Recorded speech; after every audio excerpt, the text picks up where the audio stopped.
और ध्यान देना भैया, चिंता चिता से बढ़कर होती है।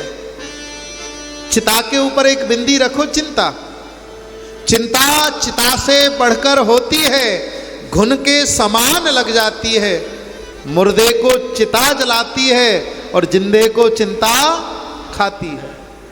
चिंता नहीं करनी चाहिए, चिंतन करना चाहिए। हमें चिंता नहीं उनकी, उन्हें चिंता हमारी है। हमारी नाव का मालिक सुदर्शन चक्रधारी है। चिंता नहीं, चिंतन करो। किसका?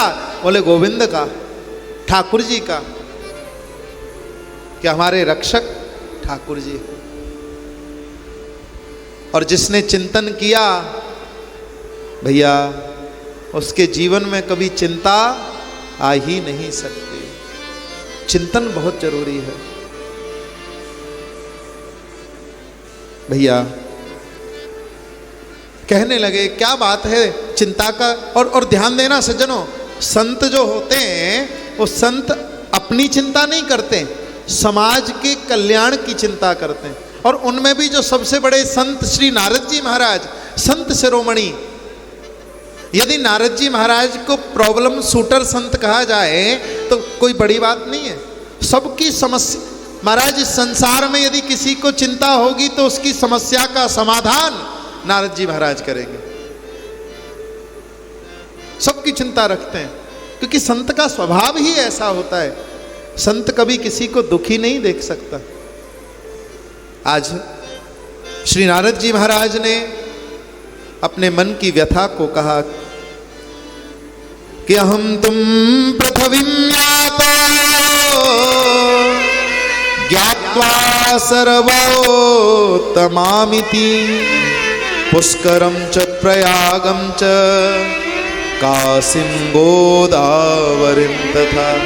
आज मेरा मन हुआ मैं पृथ्वी का भ्रमण करने गया, तो है सनकादिक ऋषियों में जैसे ही पृथ्वी का भ्रमण करने लगा तो तीर्थों का दर्शन करने गया।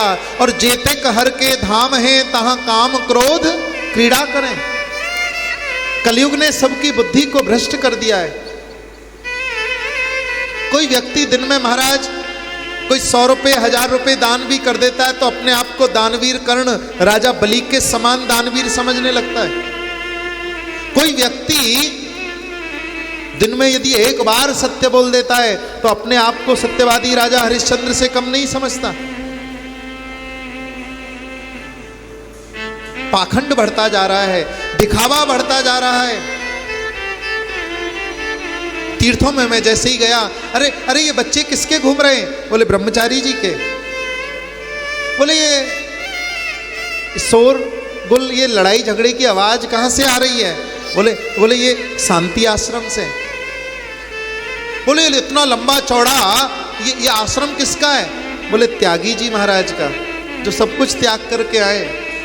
एकड़ों में आश्रम बन रहे हैं। सबकी बुद्धि को भ्रष्ट कर दिया है। तरुणी प्रभुता गेहे श्यालको बुद्धिदायक। बड़ों का सम्मान खत्म हो गया है, आदर नहीं करते। घर में नई बहू की चलने लगी है, सास ससुर का सम्मान खत्म हो गया।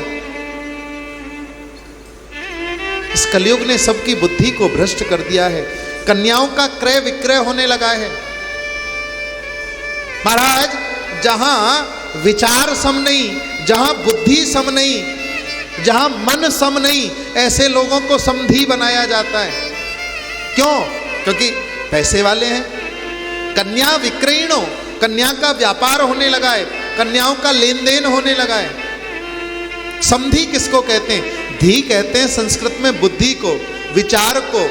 जहां बुद्धि समान हो, जहां संस्कार समान हो, जहां विचार समान हो, ऐसे व्यक्तियों को समधी बनाना चाहिए।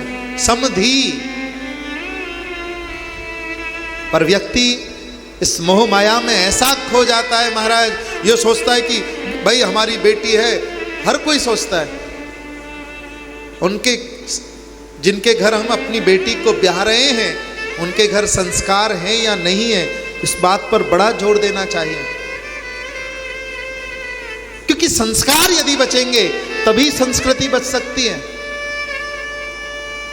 और सज्जनों, भागवत के महात्म्य की कथा हमें ये शिक्षा देती है कि संस्कारों को जिसने जीवित कर लिया, संस्कारों को जिसने जी लिया, उसने अपनी संस्कृति का रक्षण कर लिया। क्योंकि संस्कार जब बचेंगे तभी हमारी संस्कृति की रक्षा हो सकती है, और संस्कार नष्ट तो संस्कृति नष्ट।